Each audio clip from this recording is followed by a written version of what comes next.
এই মাটিতে কোপ দিলেই তার মৃত্যু নিশ্চিত। যারাই আজ পর্যন্ত এই মাটিতে কোপ দিয়েছেন, এই মাটি খনন করার চেষ্টা করেছেন, তারা কেউ আর বেঁচে নেই। এখনও মনে করেন যে এই জিনিসটা কোপ দেওয়ার সাথে মানুষের নাক মুখ দিয়ে রক্ত ওঠে, এই জন্য কেউ আবাদ করে পারে না। চারি মুড়ে আবাদ করছে, মুড়ে মুড়ে আবাদ করছে, এইটুকুই বাদ রয়েছে। ওখানটা যা বেড়া দেখতে পারবেন, কিন্তু ও জায়গায় কোনো এসব পায়খানা কি আকাশের কুড়ি কিছু করা যাবে না, এটা আমিও আপনাকে নিষেধ করলাম। স্থানীয়দের বিশ্বাস, বেহুলার গুপ্ত নৌকার এই মাটিতে কোপ দিলেই মৃত্যু অনিবার্য। এ পর্যন্ত অবিশ্বাস করে এই মাটিতে কোপ দেওয়ার কারণে কয়েকজনের মৃত্যু হয়েছে। ওইটুকু জমিতে কেউ চাষাবাদ করতেছে না, কোনো লোক চাষাবাদ করার উপায় নেই। করলে তো সমস্যা হয়। সমস্যা হওয়া মানে কি, সে বাঁচবে কিনা সেটা সন্দেহ। যে কোপ দিছিল বলে লাখ মুখ রক্ত ডেবল মারা গেছে এই পরিমাণ। ওটা মাটির নিচে সোনার নৌকা নামে পরিচিত। ওই জায়গায় আপনি কোনো কিছু খনন করার উদ্দেশ্যে যখন কোপ দিবেন, তখন আপনার দেখা যাবে রাত্রে বিভিন্ন ধরনের স্বপ্ন আপনাকে দেখাবি। এই স্বপ্নের যোগে আপনাকে বুঝা দিবি যে এই কোপ দেওয়া ঠিক হয় না। অনেক মানুষের দেখা যায় বমি বমি ভাব, মাথা ঘোরে, আবার নাক মুখ দিয়ে রক্ত বের হয়। এরকম অনেক ঘটনা এর আগে থেকে আমরা দেখছি। যে বেহুলাতে নৌকা আছে নাকি এখানে একটা? হ্যাঁ, এই যে পশ্চিম সাইডে একটা জমির ভিতরে এক নৌকা আছে। দেশ বিদেশ তো অনেকেই আসছে ওই নৌকার কিছু জিনিসপাতি দেখার জন্য, তোলার জন্য, কিন্তু পারে নাই। কেন পারে না?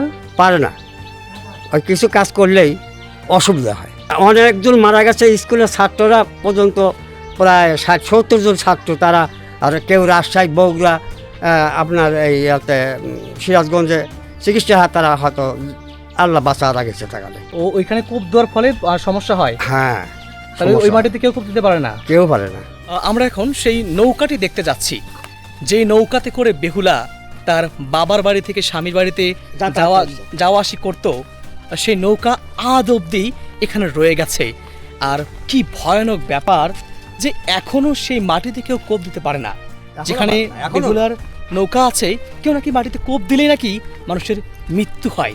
কি অবাক করা ব্যাপার। ও এইটা এটা এটা এইটাই না। ও আচ্ছা আচ্ছা বন্ধুরা, দেখুন এই যে ফাঁকা জায়গা দেখতে পাচ্ছি আমরা, একেবারে আবাদি জমির ভেতরে। ওই পাশ থেকে একটু ভালো দেখা যাবে। একটা কথা হচ্ছে কি, দেখেন এই সব জমিতে কিন্তু আবাদ আছে, তাই না? সমস্ত জমিতে আবাদ আছে, কিন্তু মাঝখানে এখানে ফাঁকা কেন রাখা হচ্ছে? ওই জায়গায় হাতে দিবেন। তাহলে এখন এই জায়গাটা এখন কার? জায়গাটা এখন পড়ে আছে। ও, এটা সরকারি জায়গা, খাত জায়গা সরকারি। আশেপাশের জমিতে সবাই ধান লাগিয়েছে, চাষাবাদ করছে, কিন্তু ওইটুকু জমিতে কেউ চাষাবাদ করতেছে না। না, কোনো লোক চাষাবাদ করার উপায় নেই। করলে তো সমস্যা হয়। সমস্যা হওয়া মানে কি, সে বাঁচবে কিনা সেটা সন্দেহ। ওখানটা যা বেড়া দেখতে পারবেন, কিন্তু ও জায়গায় কোনো এসব পায়খানা কি আকাশের কুড়ি কিছু করা যাবে না, এটা আমিও আপনাকে নিষেধ করলাম। আচ্ছা আচ্ছা বন্ধুরা, আমরা এখন যাচ্ছি নৌকা যেখানে আছে সেখানে যাচ্ছি। এই গ্রামের এক মুরব্বী, তিনি আমাদেরকে নিয়ে যাচ্ছেন। ও দেখুন বন্ধুরা, একেবারে দেখুন নৌকার আকৃতিতে একেবারে সেম। বন্ধুরা দেখুন, এটাই সেই বেহুলার নৌকা। এই নৌকাতে করেই বেহুলা তার শ্বশুর বাড়িতে যাওয়া আসা করতেন। এলাকাবাসীর বিশ্বাস, এই মাটির নিচে লুকিয়ে আছে বেহুলার নৌকা। কিন্তু এই মাটিতে কেউ কোপ দেওয়ার সাহস পায় না। এই মাটিতে কোপ দিলেই তার মৃত্যু নিশ্চিত। যারাই আজ পর্যন্ত এই মাটিতে কোপ দিয়েছেন, এই মাটি খনন করার চেষ্টা করেছেন, তারা কেউ আর বেঁচে নেই। এই যে এলাকাবাসীরা, তাদের কাছ থেকে আমরা এই ঘটনাগুলো জেনেছি। তারা প্রত্যেকেই বলছেন, দেখুন এই কথাটা যে বাস্তব তার একটা প্রমাণ আপনাদেরকে আমি দিচ্ছি। দেখুন আশেপাশে চতুর্পাশে দেখুন ধান লাগানো হয়েছে। দেখুন চতুর্পাশে কিন্তু ধান লাগানো হয়েছে, চাষাবাদ করা হচ্ছে, কিন্তু এই জায়গাটা একেবারে ফাঁকা রয়েছে। এই জায়গাটা একেবারে ফাঁকা রয়েছে এবং এই জায়গাটা একেবারে নৌকার যে শেপ, নৌকার যে আকৃতি, সেটা কিন্তু স্পষ্ট বোঝা যাচ্ছে। বর্তমান সময়ে যেখানে আমরা একটু জমির জন্য, একটু জায়গার জন্য কত প্রতিযোগিতা করি, কত মারামারি হানাহানি করি, সেখানে এই জায়গাটা তো নিছক পড়ে থাকার কথা নয়।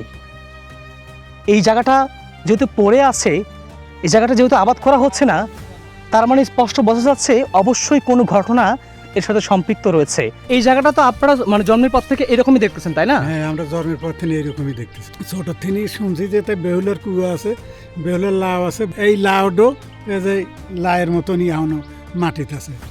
এখনও মনে করেন যে এই জিনিসটা কোপ দেওয়ার সাথে মানুষের নাক মুখ দিয়ে রক্ত ওঠে, এই জন্য কেউ আবাদ করে পারে না। চারি মুড়ে আবাদ করছে, মুড়ে মুড়ে আবাদ করছে, এইটুকুই বাদ রয়েছে। আচ্ছা, তার মানে এই মাটির নিচেই আপনারা বিশ্বাস করেন যে মাটির হ্যাঁ, নিচে মাটির বেহুলার নিচে নৌকাটা বেহুলার আছে, নৌকাটা আছে। যার কারণে এই মাটিটা এরকম হয়ে গেছে। হ্যাঁ, মাটিটা এরকম হয়ে গেছে। আর আপনার জন্মের পর থেকে এমন দেখতেছেন, হ্যাঁ, তাই না? জন্মের পর থেকে এরকম দেখতেছি। বন্ধুরা, এই যে দেখুন স্থানীয় একজন ব্যক্তি, ওনার বয়স 60 বছর প্লাস হচ্ছে, উনি জন্মের পর থেকে জায়গাটাকে এমনই দেখছেন এবং ওনার বাপদাদাও এমনই দেখে গেছে এবং তিনি আমাদেরকে আশ্বস্ত করছেন যে তারা কখনো দেখেনি এই যে এই জায়গাতে কেউ আবাদ করতে পেরেছে বা এই জায়গাতে কেউ কোপ দিয়ে কেউ মাটি নিয়ে গেছে, এমনটা কেউ কখনোই করতে পারেনি। যারা চেষ্টা করেছে তারা নাকি নাকে মুখে রক্ত উঠে মারা গিয়েছে। আর যদি তাই না হবে, যদি ক্ষতি নাই হবে মানুষের, তাহলে তো জায়গাটা নিছক পড়ে থাকার কোনো কথা নয়, এলাকাবাসী বলছেন। এবং আমি দেখে সত্যিই একদম হতবাক হয়ে যাচ্ছি। একেবারে নৌকার যে শেপ, নৌকার আদলে কিন্তু এই জায়গাটা রয়েছে একেবারে, হ্যাঁ একদম নৌকার যে গলি থাকে, যে মাথা থাকে, একেবারে সেই রকম। সত্যি আজব এক জায়গা, আজব এক ঘটনা। বেহুলার যে নৌকা বলা হচ্ছে, এখানে আসলে কি ঘটনাটা কি? আমরা পূর্বেতেই শুনে আসতেছি যে এটা বেহুলার নৌকা বলে ডুবে গেছে, সোনার নৌকা, সোনার বইটা বলে এটা শুনি, কিন্তু আমরা তো ওইভাবে দেখি নাই। মানে বাপদাদা মুখের তো শুনে আসতেছে এই পরিমাণে আসে, কিন্তু এই জায়গায় মাছ চাষ হয়, কিন্তু এইরকম অবস্থায় থাকে সবসময়। ওখানে কেউ আবাদ করে না? না, এখন করে আবাদ করে পারে না। কেন পারে না? করে না, এখন আগের থেকে এই আছে ওইভাবে পড়ে আছে, যেন কেউ আবাদ করে না।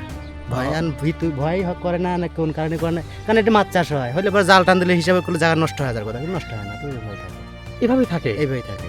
আর এখানে নাকি যারা খোঁড়ার চেষ্টা করেছে বা মাটি কাটার চেষ্টা করছে, তাদের নাকি মৃত্যু হয়েছে, অনেকে মারা গেছে। এমন এটা শোনা গল্প আমাকে, কি শুনেছেন? যে কোপ দিছিল বলে লাখ মুখ রক্ত ডেউল মারা গেছে এই পরিমাণ। তার মানে এই ঘটনাটা সত্য? সত্য। বন্ধুরা, আরেকটা যে বিষয় জানতে পারলাম এলাকাবাসীর কাছ থেকে, ঘটনাটা আসলেই অবাক করার বিষয় যে বন্যার সময় এই পুরো জায়গাটা, যে বেহুলার যে নৌকাটা দেখতে পাচ্ছেন আপনারা, এই পুরো জায়গাটা ডুবে যায়, পানিতে তলিয়ে যায়। কিন্তু তারপরে ওই যে নৌকার যে আকৃতির শেপটা দেখতে পাচ্ছেন, এটা নাকি নষ্ট হয়ে যায় না, মিলিয়ে যায় না।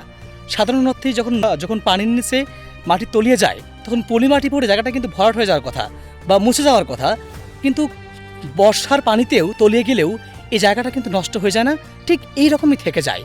এটা সত্যি একটা মানে রহস্যজনক একটা ব্যাপার।